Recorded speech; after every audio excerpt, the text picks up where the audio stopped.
This week on Mixed and Mastered, we're talking with Emil Wilbekin, a cultural force who helped shape how we see fashion, music, media, and identity.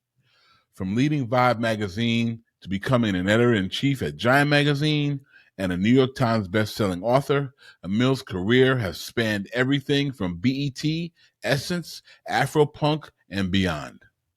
Emil's also the founder of Native Son, a platform empowering Black, gay, and queer men, and a professor at FIT, shaping the next generation of journalists. This is Mixed and Mastered with Emil Wilbekin. Welcome to Mixed and Mastered, the podcast where the stories of the music industry come to life. I'm Jeffrey Sledge, bringing you real conversations with the people who have shaped the sound of music. We're pulling back the curtain on what it takes to make it in the music business. These are the stories you won't hear anywhere else, told by the people who live them. This is Mixed and Mastered. Mixed and Mastered with a big maka, Emil Wilbekin. How you doing, man? I'm good, Jeff. Thank you for having me. Thank you for coming on. I really appreciate it, man. Let's jump right into it. So, you're born in Cincinnati, Ohio, or born in Cleveland? Were you born in Cleveland or were you born in Cincinnati? So that's a great question. I was born in Cleveland, raised in Cincinnati. Okay. Yeah. My Kind of a mom. long story. Are you going to tell it?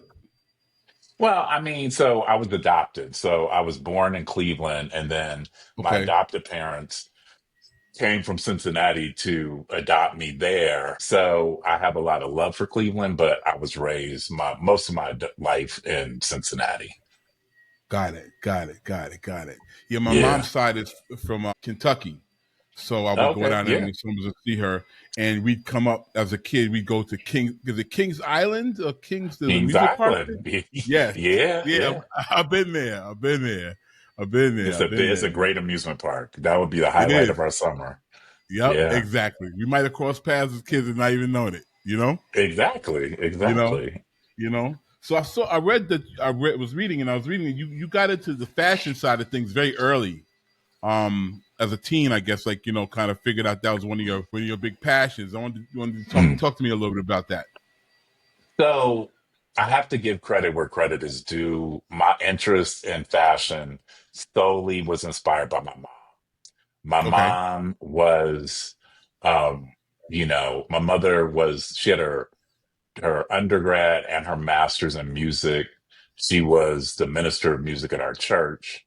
She also was an administrative law judge for the state of Ohio.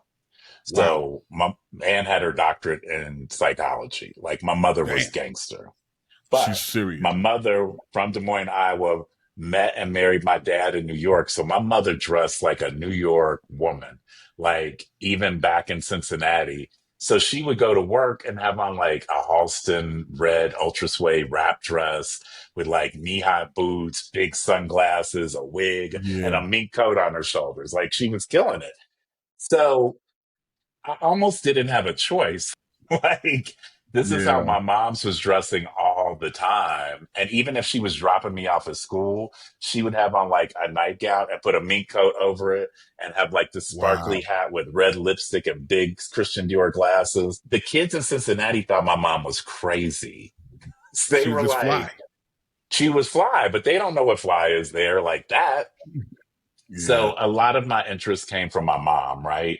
My big falling in love with fashion really came through the movie Mahogany with Diana Ross and Billy D. Williams, right? And Classic. it's classic. And just seeing that whole journey of her, loving fashion and studying fashion design and illustration. And then, not becoming a fashion designer, but becoming a model, but being immersed in that whole world and then having her own collection. That really stuck with me. And then at the same time, one of my cousins in St. Croix was studying fashion in Miami at Parsons. And Okay. so she was showing me how to do fashion illustration. So it was all of those things together. And at 12 years old, I was reading GQ and Ebony Man. And I was like, I fell in love with fashion. And then the last part was one of my high school teachers, Mr. Ferguson, was in the Ebony Fashion Fair. He was a fashion fair model, so he was in the Ebony fashion Wow. shows. He had been photographed in GQ, and he studied painting under Picasso. So Damn. those were the yeah. So these were like all the things that just really got me interested in fashion. And then I think too, coming of age when music videos were starting, right? So it was all just seeing all of these things together. There was something I wanted to do in fashion. Yeah. Sorry about a quick question. Do you Mhm. think Mahogany could be made again? Like, could that be a remake, or is it just two different time period? I think no, I think there are definitely conversations that people want to do a remake, and I think it could. These remakes scare me sometimes because Yeah. they steal the moment. I think part of the moment that made Mahogany so amazing was that time period, right, in the late '70s, early '80s, and the Hmm. fashion, and even how Billie D. Williams is dressed. But her fashion and her style was just really off the chain.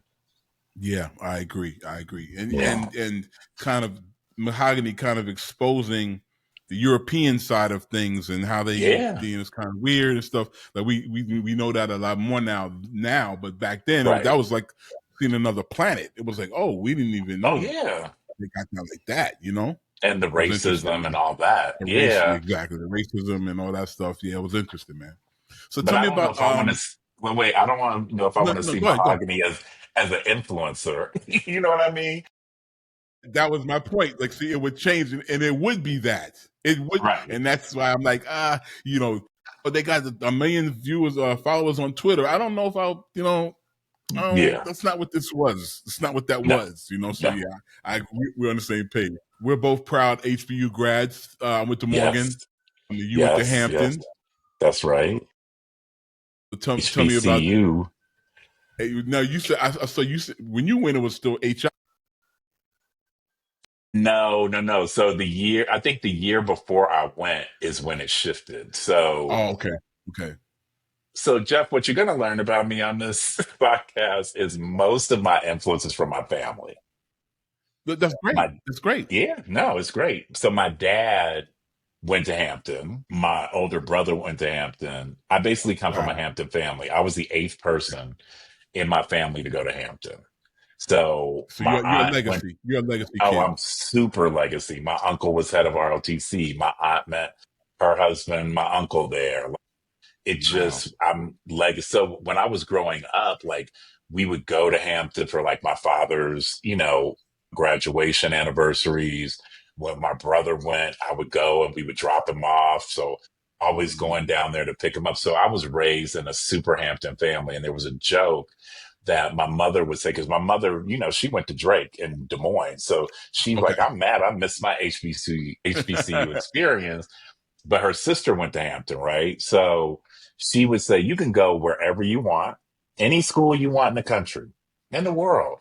Your tuition will be paid at Hampton. And so, I was like, say less, like I'm going to Yeah, exactly. Hampton. It is And what it is. because I was raised in that world, like the Hampton choir would come to Cincinnati and would stay at our house, and like we would have dinner for them with all the alumni. So I was really raised in that environment. So I actually wanted to go to Hampton. And it was a beautiful experience, but it changed from Hampton Institute the year before I went. I got you. Got you. I Yeah. got you. I Yeah. got you. Yeah. Yeah. I went to visit Hampton's camp.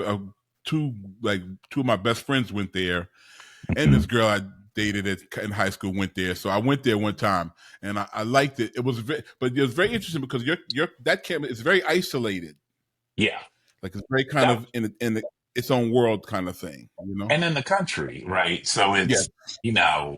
I would call my parents and be like, it's cool, but like everyone say hello to me. Like, what is going on? And they're like, you're in the South. Like, you say hello back, sir. And I was like, Yeah. oh, okay. But You it had to was get great. I adjusted. mean, I met so many people from New York, because it's very DMV heavy and New York, New Yes. Jersey, tri state, Yes. Connecticut. I met Angelique there. Okay. Many of my Jocelyn Cooper was my big sister at Hampton. Wow. Wow. Yeah, like, and I met her on the yard. Like, So by the time I graduate from high school, now I'm like super fly, right? I'm wearing Willie Smith. I got a high top fade. I'm doing all the things, right?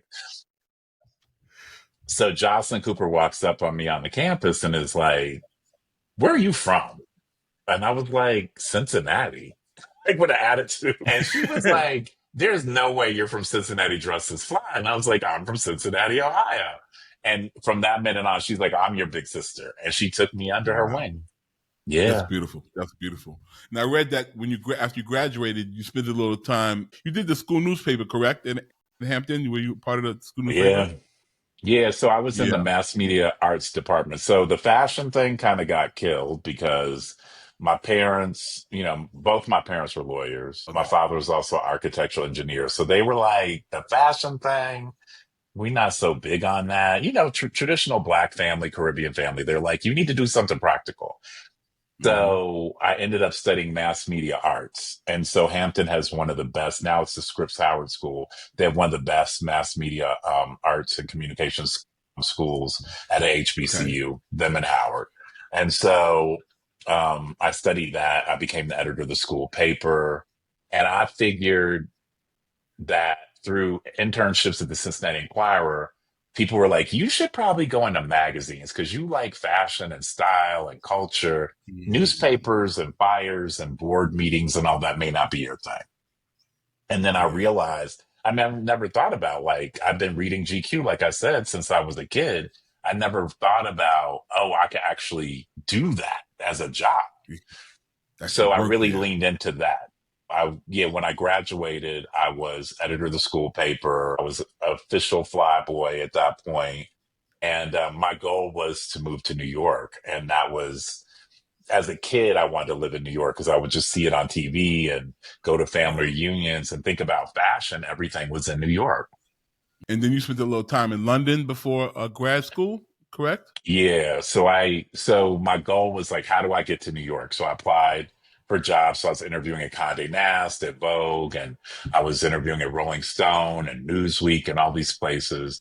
And then I applied to grad school. So I applied to NYU for American Studies. I applied to Columbia Journalism School.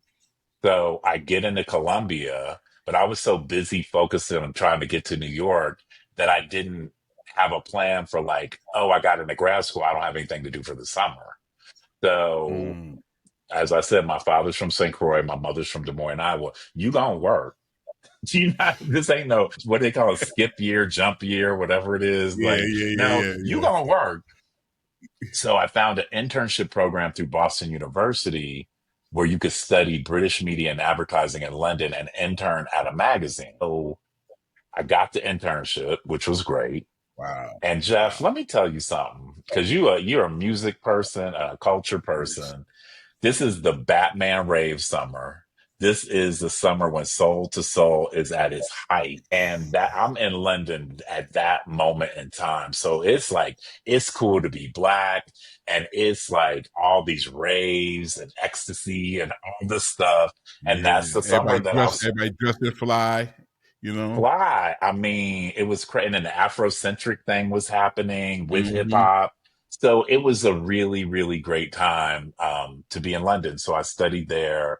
And that's how I spent my summer before I came to New York to go to Columbia. That's amazing. That's amazing, man. And That's amazing. yeah, That's you. It's like you hit London at the perfect time. right. The Yeah. perfect time. You feel like you It was a couldn't setup. have. There's a setup, yeah. So then you come back and go to Columbia, Yeah. So I go to and Columbia go. and study magazine journalism and magazine journalism. So it's a 1 year Mm-hmm. program. So I get my master's, and I just meet all these amazing people because my friend, his mother was like, I think she was head of either programming or advertising at BLS at the time. So I Wow. was able to go to all these like parties. I remember going to a party in the village for Heavy D. I remember going to Red Alert's like big birthday party at the Red Parrot. Like, Mm. so I'm doing all this while I'm in grad school. So my professors are like, what are you doing? And I was like, I'm outside. Like, I'm Yeah, I'm I'm young. outside. I'm outside. Yeah, I'm young. yeah. I'm in New York And City. What are we doing? and then I was friends with from Hampton, Wendell Haskins and Jack Benson. So they were putting me on. And so I was just like Mhm. going to all these fly parties.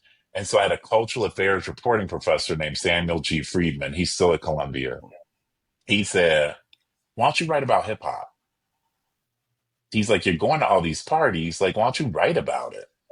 And that changed everything because at that moment, I just started leaning in. And because I had so many plugs in the music industry, Jocelyn, everybody, Mhm. they would hook me up to do interviews with people. So I'm like writing all this stuff as a grad student, new to New York from Cincinnati Wow. by way of Hampton. And that literally changed the whole trajectory of my career.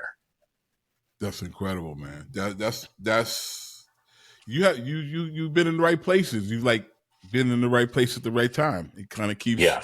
working in your Yeah. favor. That's a beautiful thing. Yeah. I'm gonna skip forward just a tad because I really want Okay. to hear. I know you were part of the initial core group for Vibe Yes. magazine, and I That's want to right. hear. I want to hear about that, but I also want to hear about like the conversations you guys were having in developing Vibe Mm. and like what the I guess the mission statement was what you wanted it to be. I want to hear about that Okay. and the So basically, conversations with Quincy and the yes. conversations with Yeah. Quincy as well. Of course, of course. So, I mean, so basically, it was Jonathan Van Meter who was chosen to be the first editor, who was very controversial because he's a white gay guy. Mm-hmm. But I had met him through a bunch of folks who worked in magazines. And there was this thing called the Last Thursday of the Month Club. And we would go and just have drinks. And we were all young. And like someone worked at Rolling Stone, someone worked at Vanity Fair, a couple of people worked at the Village Voice. And in that group, we were also going out to clubs because it was the, early days of hip hop, club music is thriving, all this thing, DJ culture. And so we would just go out and we were like, wouldn't it be dope if we had our own magazine that focused on music and fashion? And that was really how it started. So that's us going to the Roxy and then all these other places. And then we would go back to his place and like order breakfast and just chop it up. And that's how the Mm-hmm. idea of us creating our own magazine. Parallel path, Time Warner forms their merger and they're developing new projects. They have a magazine wing. So they developed Martha Stewart Living out of that. So they had a call out to start new magazines. And then Quincy and Russell together went to them and said, "We want to do a magazine that focuses on Black music and culture, and specifically hip hop." So then it gets all politic, right? With white business folks, with Black culture and all the things. And so they're like, yes, we want to do this magazine, but they start looking for editors and then it's Time Inc. So they want somebody who's like super duper dope editor. And they end up landing with Jonathan. So then that is kind of controversial because it's like a white gay guy is going to edit this hip hop magazine. So Mm-hmm. Russell's like, "I'm out." And then Quincy's like, "I really believe in this." And so Jonathan said, "Well, I have all these friends that work at different places and they're super talented and this and that. Can they come work here?" And they said, "Well, they have to go through the editorial process and hiring and interviewing like everybody else. But if they're qualified, let's bring them in." And so that core group, most of us ended up coming into Vibe with the addition of Scott Polson Bryant, Joe Morgan, Kevin, who else? Kevin Powell, Greg Tate was brought on to write, and a lot of other folks, right? A lot of other iconic folks. So that was how it started. The initial idea was hip hop was the center, and then how did it touch film, fashion, art, all these writing, literature, all of that. But hip hop and R&B were the core. And so Yeah. that was really interesting, even on like trying to pick the first cover, because we knew it had to be hip hop, but we didn't want it to be like commercial out the gate. And hip hop was kind of borderline commercial at that point. And Mm-hmm. so the idea, I think, talking to Tommy Boy Records and stuff like that, the idea came about Tretch. And somebody that was really hard on the streets, had not fully blown up yet, but it was kind of the perfect storm as well. OPP Yeah. was bubbling. So that's how we landed on He was a Tretch. great looking kid. He was a great looking Great kid, looking that, kid. yeah. Yeah, and it was, and he kind of represented hip hop, but he like Black American man, Yeah. and the secret sauce of Vibe was really the great talent that we were covering, but it was also the photography, the graphic design, and the writing. And that's what this moved us out of the way from everybody, because Quincy wanted it to kind of feel like Rolling Stone meets Vanity Fair, but through Mhm. this Black lens. And that was kind of the formula, Yeah, I remember. and I in that remember. early, go That's how ahead. I remember that. I remember how the magazine was bigger. Like it was Yeah. actually bigger than like the source. It was like bigger, and it said it was very Mhm. Vanity Fairish. It was very like fashiony. Like you could flip Yeah. through it. And not even you go. It was like you would look through it, and then you would go back and read the stories. Right. You Yeah. would get, And you now, would and look at then the pictures first.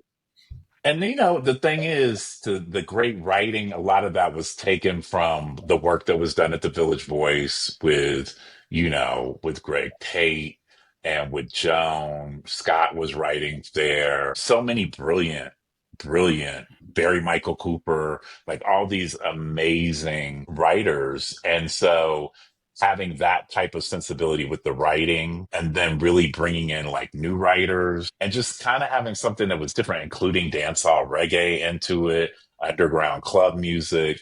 But it always had to be from the center point of like hip hop and Black music. And we'll be right back.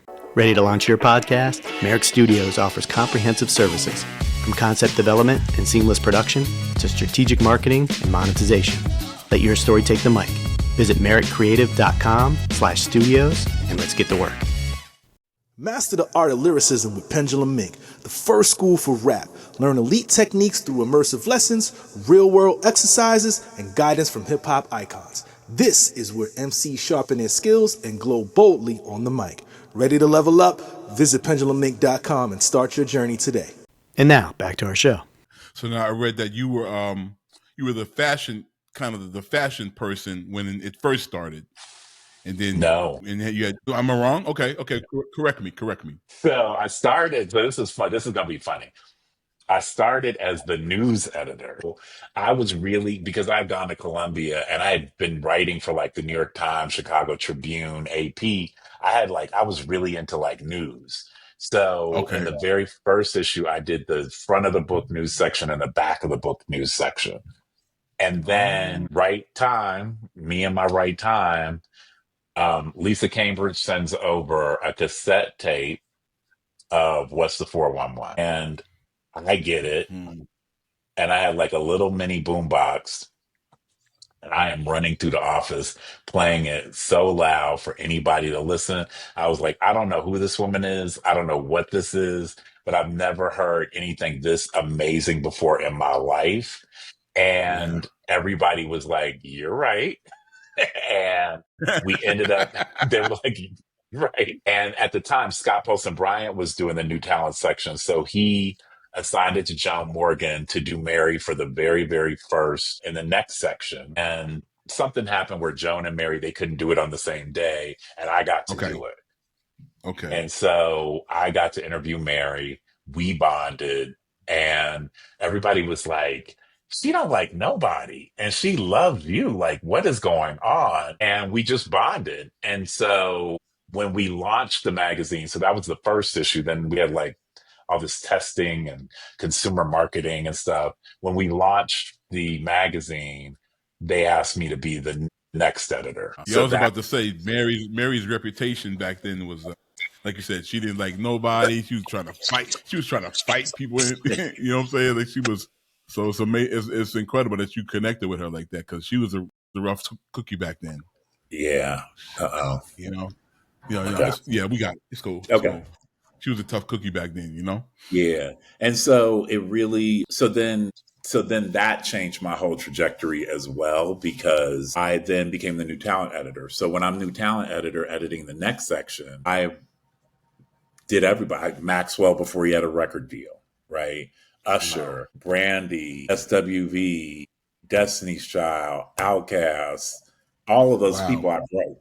And that was a really, again, right place, right time, because having my ear to the ground, but they trusted me to choose those people, and all those people end up Missy Elliott. Everybody blew up, and it was really, really dope, because that would lead to later down the road a really great situation for me, because everybody knew me from the beginning. Yeah. So you were kind of an A&R person before magazine. I was. You were. I was You were an A&R person. Yeah. Yeah. You were finding the talent and picking it early. Yeah. Tell me about your path to getting to becoming the editor-in-chief of Vibe. So that's where the curve happens that you thought. So that's when so then I decided I want to go into fashion. I still love fashion. Okay. I didn't love any of the fashion. I wouldn't say I didn't love them, but I just knew I could do better. And so I went into Jonathan's office, and I was like, I want to be the fashion director, because the fashion director just left. And he was like, you don't know how to do that, because there's all this stuff that you have to do when you're a magazine fashion editor. And I was like, I'll figure it out. Like, I'm Black, I'll figure it out. And so they were like, why don't you create your own title and your own, whatever you want to do to be the path to become the fashion director. So I came up with this title of style editor, and I wanted to bridge music and culture and fashion together, because I thought there was a great opportunity at this time with music videos happening, with new artists bubbling up, and then just the style, the innate style of hip hop and R&B. Like, let's do it. So the first shoot I styled was Tyson Beckford when he signed his deal with Polo. Wow. So that's an easy layup, because it's Tyson plus Polo. Like, that's easy. The first cover I styled is Biggie and Faith in the Convertible. You did that? I did that. Damn. That's damn, bro. That's like that might be the most memorable cover of Vibe. Yeah. There are plenty of them, but like that one is like, man. And basically, the dude they hired to be the fashion director didn't want to do Biggie, because he's too big. And I was like, what? Are you crazy? And I was like, what? I will definitely do that. And so, right place, right time. I had shot Style Faith, the week before for her next piece, because I was doing her for next. And because of that, and then she started bubbling, they were like, well, let's do them together. And so, it was the theme of the shoot. Stylistically, the mood board was Bonnie and Clyde meets Pulp Fiction. Wow. And craziest shoot of my life, probably, but I can imagine. Can you give me one mini spicy story without incriminating anybody or something like that about that shoot? I'll say the spiciest thing about the shoot, I'll tell you a good story. So, Vibe was still young, so we didn't have proper permits, all this and that. So we're shooting under the Brooklyn Bridge, and the cops pull up. They're like, because we got like a location van, and it's all these, it's tons of people and cars. Mm-hmm. And they're like, what's going on? And so we tell them, and luckily the cop was like the biggest Biggie fan. And he was like, yo, y'all good. Y'all can stay here all night. I'll cover for y'all. Like, so that was the energy of that shoot, right? And I was so happy, because I had never styled a cover before. And then everybody has your reaction when I tell them. Like, they're like, wait, you did that? Eric Johnson was a photographer. It was just amazing. That's amazing. That's special. That's special. How did it feel, I guess, to become the editor-in-chief of this massive cultural magazine? Like, what I guess, and how did your life change? Of course, I'm sure you made more money and stuff like that, but like, how did your life change being at that high level? So real quick, after I became style editor, I became fashion director. So the fashion director, you get to go to Europe to the shows, all this stuff. It's all long, complicated. I won't go into the details, but you're sitting front row at the shows in Europe. You've got cars and drivers. You're flying business class. So all of that really changed. Devil Wears Prada. Those Yeah, so brothers. I'm like, that was my come up, right? The first time I got to go to Milan for the fashion shows as fashion director, Quincy came with us. So again, right place, right time, because Quincy's with us. I'm sitting having lunch with Tom Ford and Quincy. I'm at the Missoni's house for dinner in Lake Wow. Como. I'm sitting with Donatella Versace and Quincy. Like, I'm in, right? So I was really Wow. knighted in a way. And so all of these things, again, worked for my benefit and my favor that so I was in Paris shooting a story, and I got a call from Danielle Smith, who was the editor in chief, who was one of my mentors. Mm-hmm. I wrote the first Mary cover for My Life. So that's the other thing. It's like Wow. the journalism and the fashion and the styling all come together. And Danielle called Wow. me and said, I quit. And I was like, I'm quitting too. I'm tired of this. It's too many changes. And she's like, no, no, no, no, no, no, no. Do not quit. I put your hat in the ring. I mean, your name in the hat Mm-hmm. to succeed me. So it was kind of interesting. Like, because she gave me a heads up, I had a chance to write everything down. In my mind, I always wanted to be an editor of my own magazine. I think having worked at all the different parts of the magazine, I knew all the things. And I also was at this point kind of high profile because of the fashion part. And a lot of people forgot that I was a journalist first. And so when I became editor in chief, my whole life changed. Like, I had a wardrobe budget. I was flying everywhere. Suddenly I'm invited to everything, right? I'm going to every record release, every big party, anything in Miami, LA. I'm at the Grammys. It's like all the different things. And then I'm sitting front row at all the shows. So my whole life changed. It was like the Devil Wears Prada in a way, but it was also different because it was hip hop, right? So the ability to go to the hood to hear a new artist and then be sitting front row at a fashion show during Fashion Week made it a big difference. It was hard for my friends because it was just different when I would go out. Like, people were pulling on me and wanted me to listen to stuff and handed me tapes and CDs and wanted to take pictures. And my friends were like, yo, this is not fun for us. And so I had to Mm-hmm. like work with my friends to be like, okay, y'all come to the party with me. I'm going to be over here working. Y'all have fun. We're going to have a signal if I need y'all to come get me. But I had to stop people like, yo, these are my people. Like, you got to be cool. It was a hard adjustment, but it was also a lot of fun. It was in the golden era of hip hop. Like, it was the Yeah. best time to be editor in chief of that magazine. And Yeah. then to have access to Quincy that way, right? So now I'm like, Quincy's calling me. I'm having meetings with Quincy. I'm like, it was incredible. It was the biggest love affair of my life, was being the editor in chief of Vibe. And then on top That, of it, yeah. we won the National Magazine Award for General Excellence and beat out the New Yorker, Wired, Jane, and Gourmet. And no black Wow. magazine ever had won that award. General Excellence, never won it. Beat out the New Yorker. Never happened before. Wow. And Wow. again, my family, my mom and my grandmother, I had them come with me to that award. I didn't know if I was going to win or not. Like, they don't tell you till you're in the room. Mm-hmm. And, like, Susan Taylor was there, Gail King was there, like, all these people, and they're like, yo, he won. It's like, Vibe won.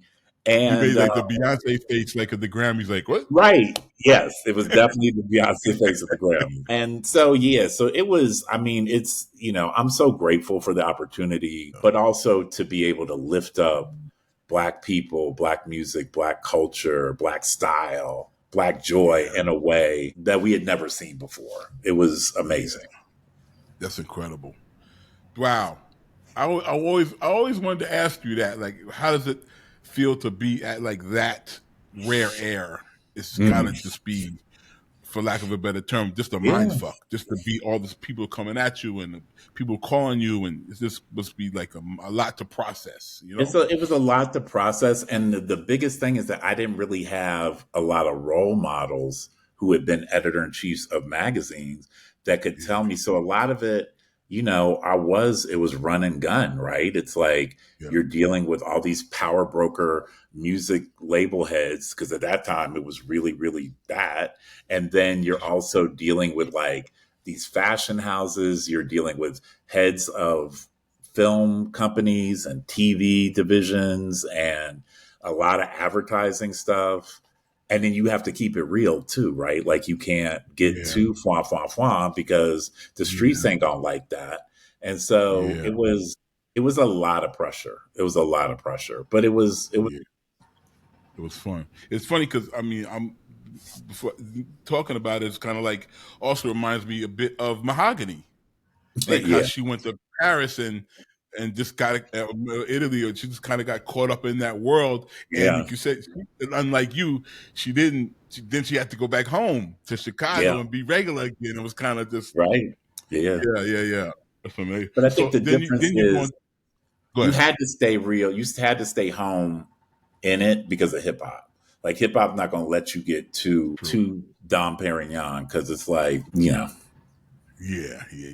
So then you go on to become the editor-in-chief, correct me if I'm wrong, of Giant Magazine. So I left. I went to work with Mark Echo for like a year, worked on his cut and sew, did marketing and all that. Okay. Then I went to Giant Magazine. Yeah. And then I went to Essence. So I want to get to the Essence part, but Okay. there's a question I do want to ask. Yeah. And I Yeah. guess I'm trying to. I don't want to be a dickhead but I know you've talked about this a lot. How were you able to deal with the homophobia in hip hop during that era? Let's definitely not skip over that.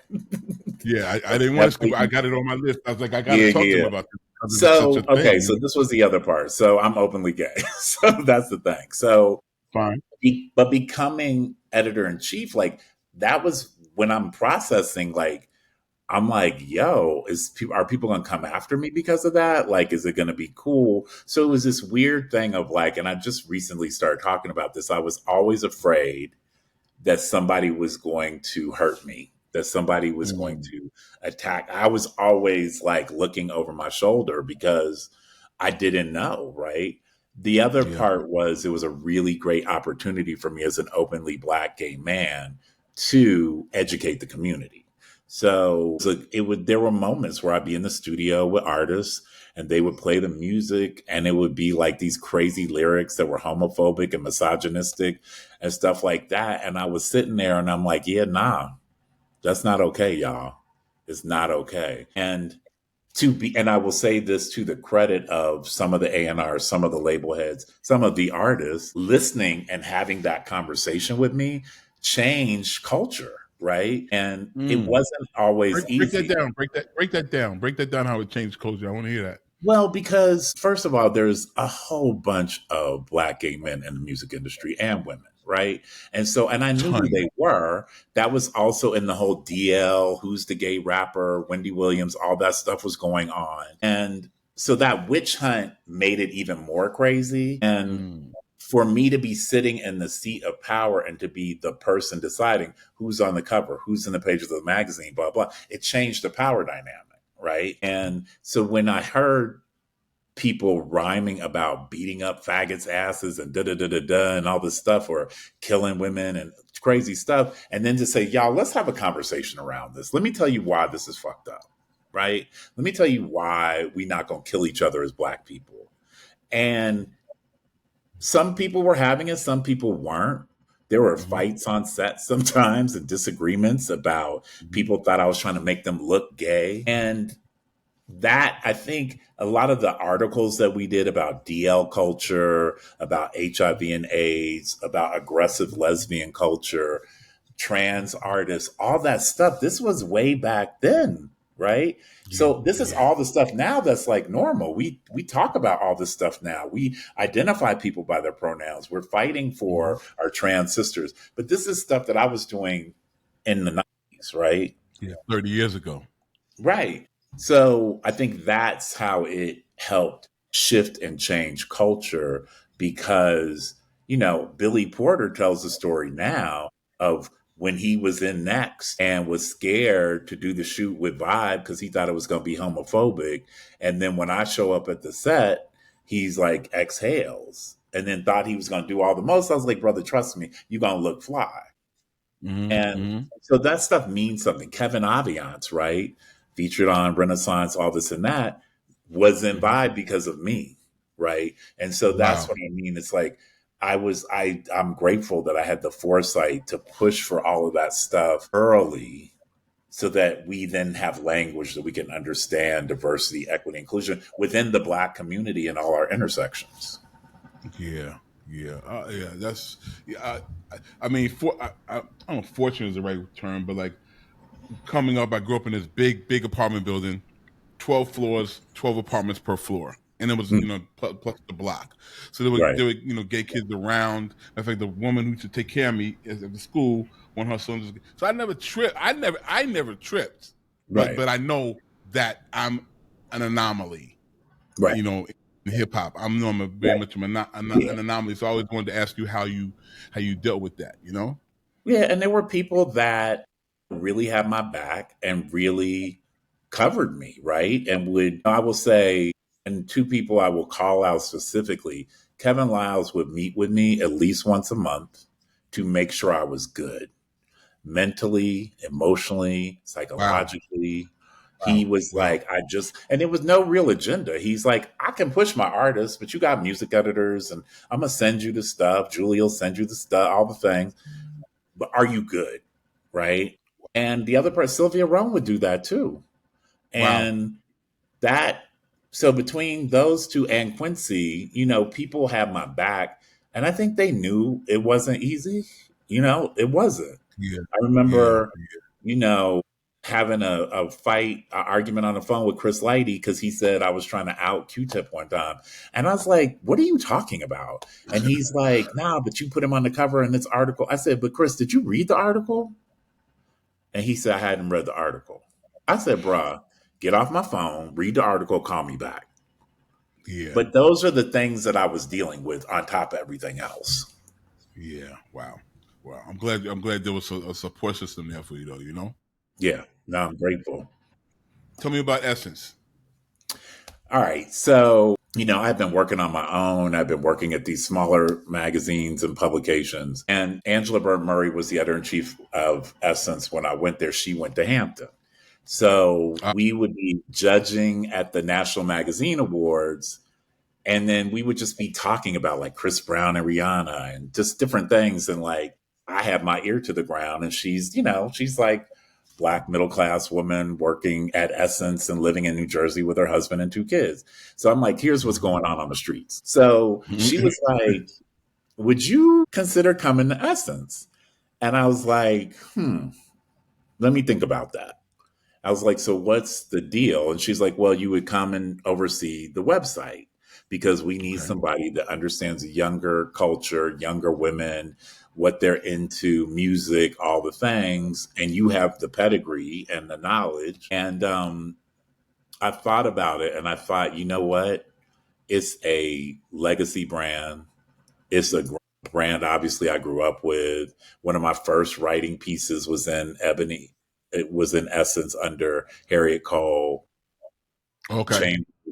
Gordon Chambers was their kind of new talent editor. So he would write for me. I would write for him. But I just had so much respect for Susan Taylor and what she and the owners had created, right? What these Black men and this Black woman created. And I thought, you know what? Let me do it. I'm going to go there. Let me learn. And it was great. It was great being there. Again, another golden era of the Essence Festival. So I started working on the website.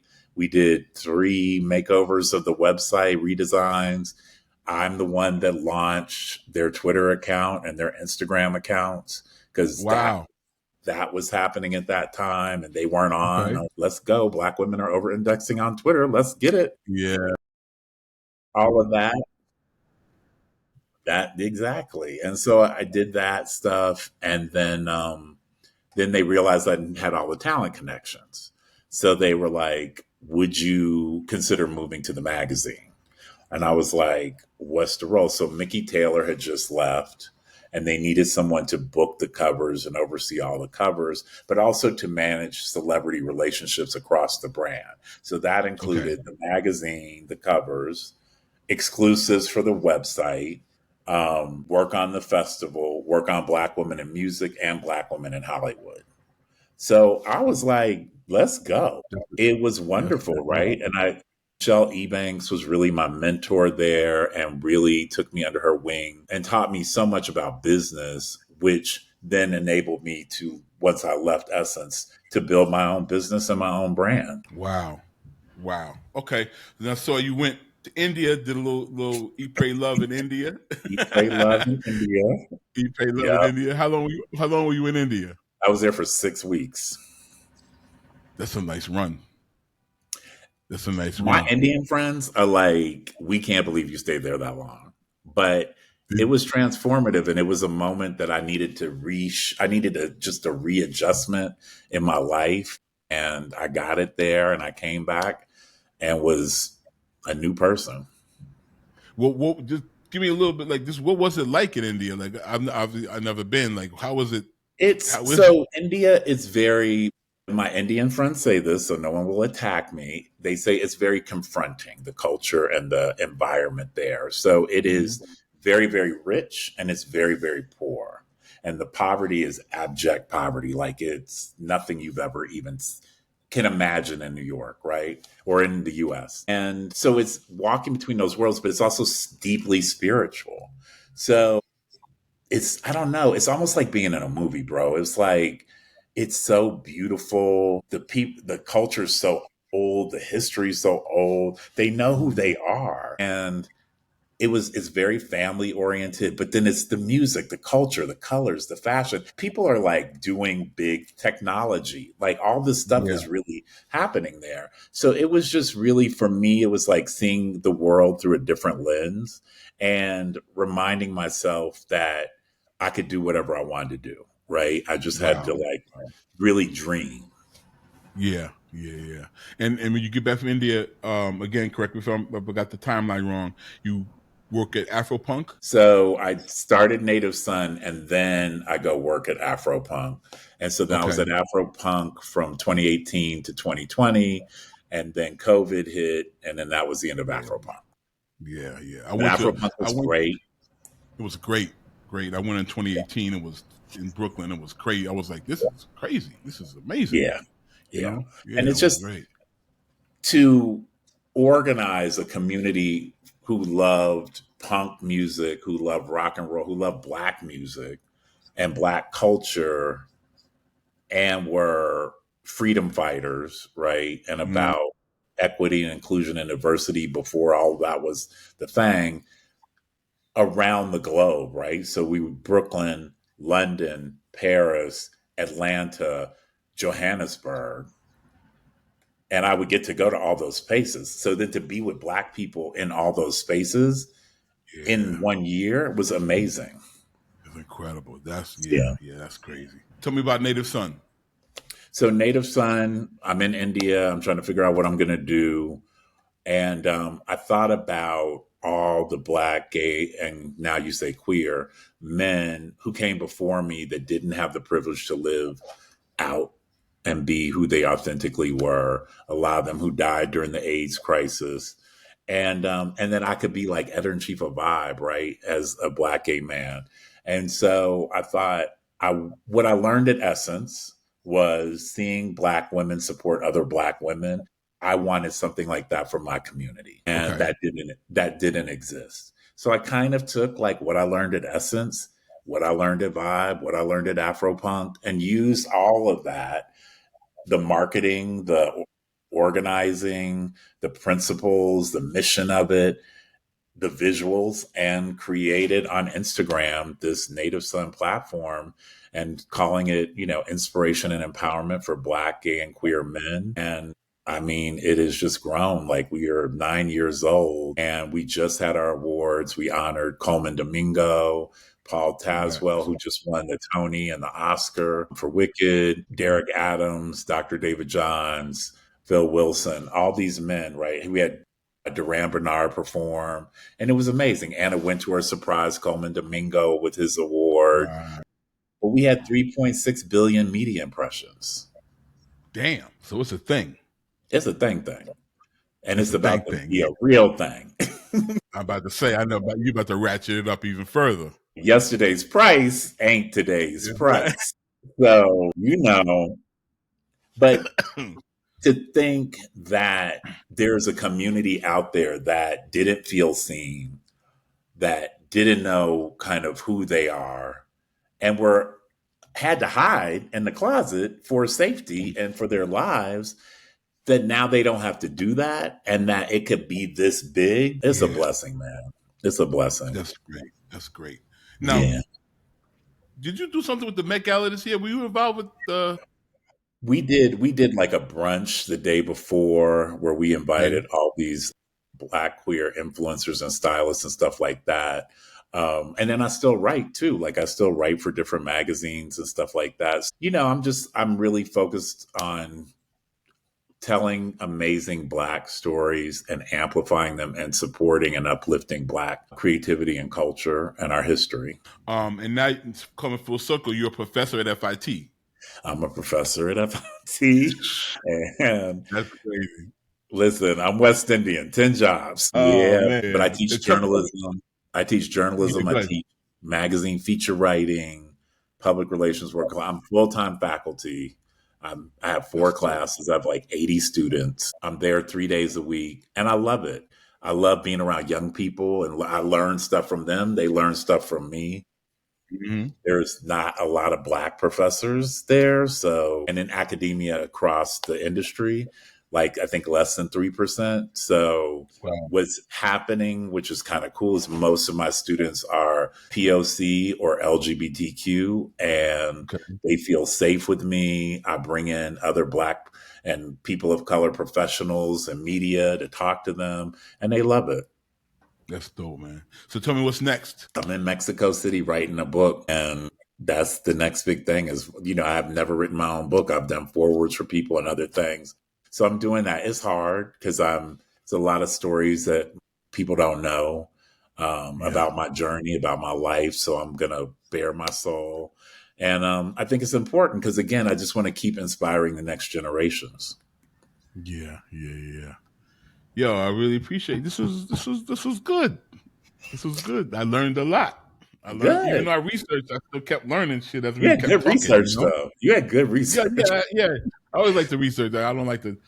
I notice a lot of podcasts, people just kind of talk, and I'm like, I want to have a focus, where we're going, and I don't want people to be like, damn, you didn't know that, it's like kind of more basic stuff, like you being from Cincinnati, like how you not know that, you know what I'm saying? Or you went to Hampton, like we went to Black schools, we know that type of shit, Right. Yeah.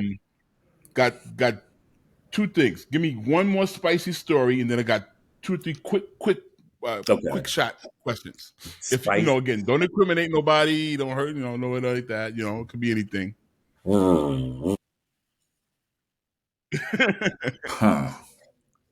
I'll say when I was in Milan with Quincy, one of the best moments was we were at the Missoni's house for dinner, and Naomi and I are running around hanging out, and then she's like, "Come into the bathroom with me," and I was like, "Okay, girl." Like, what's happening? And then she sits down to use the bathroom and is just straight talking to me like I'm her girlfriend. And I was like, why you on the toilet?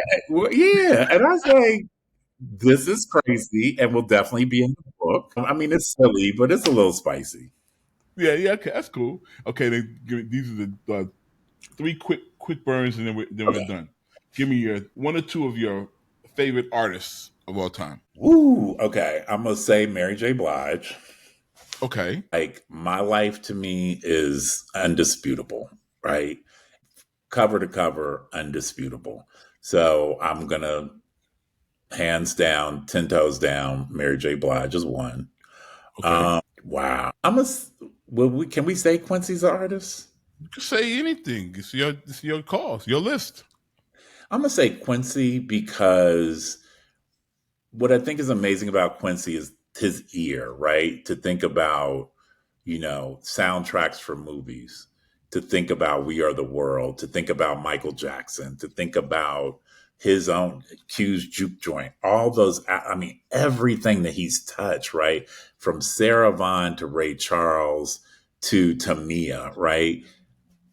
Crazy, amazing music, right? And the fact that he also was humanitarian, was about community and culture and lifting other people up, even till he died, was still discovering new talent. I have to give it up to Quincy. Okay. And I agree with you 100%. I'd say 10 tones down, My Life is the best produced album Puff and them ever did. Period. Top to bottom.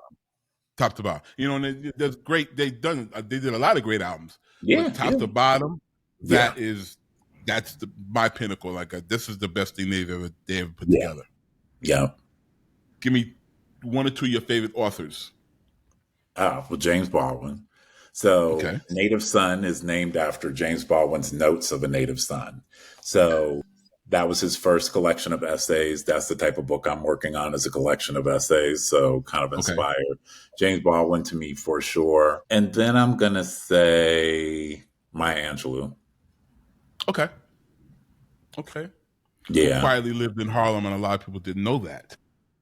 I know, which is crazy that people didn't know that, but people did not know that. I knew that. I know. I found out. I was on a video set. I can't remember who it was. So it doesn't matter. And I was talking to one of the guys in the production, white cat actually, and he lived in Harlem. He lived on that block on 120th, and he said that when he went to look at the apartment, the realtor told him, "Okay, you know they made it." He made offer, they accepted, and he said, "Okay, listen, you have to be cool and quiet because Maya Angelou lives on this block, so you could literally walk out your door and see Oprah coming up in a car, and all these kind of luminaries coming up in the car, but you can't trip out. You got to be cool." And that's what I found out, that she lived on that block. Amazing. Yeah. Last question. Give me one or two of your favorite designers. So, you know, I listen to your podcast, so I'm trying not to repeat Relish. I'm not going to try to repeat Relish. It's good.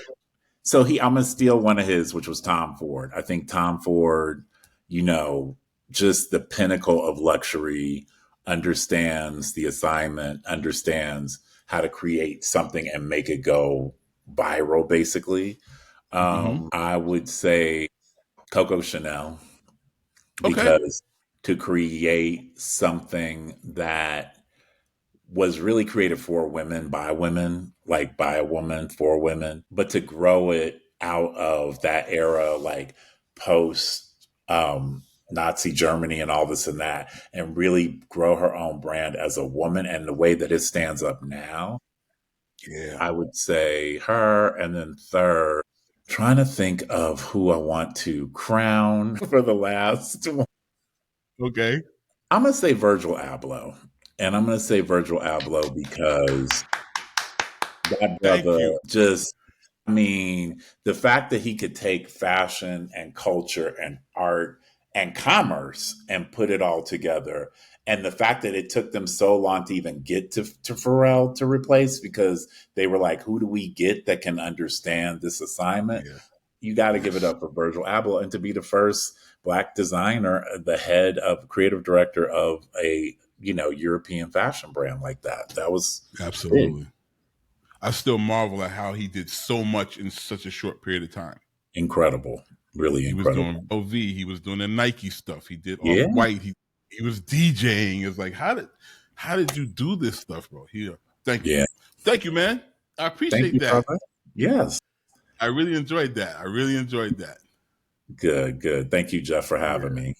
This is good. Thank you, man. Have fun in Mexico City. Good luck with the book. I can't wait to read it. Yes, it's gonna be big. Cool. You can catch Mixed and Mastered on Apple Podcasts, Spotify, iHeart, or wherever you get your podcasts. Hit that follow button, leave a review, and tell a friend. I'm your host, Jeffrey Sledge. Mixed and Mastered is produced and distributed by Merrick Studios.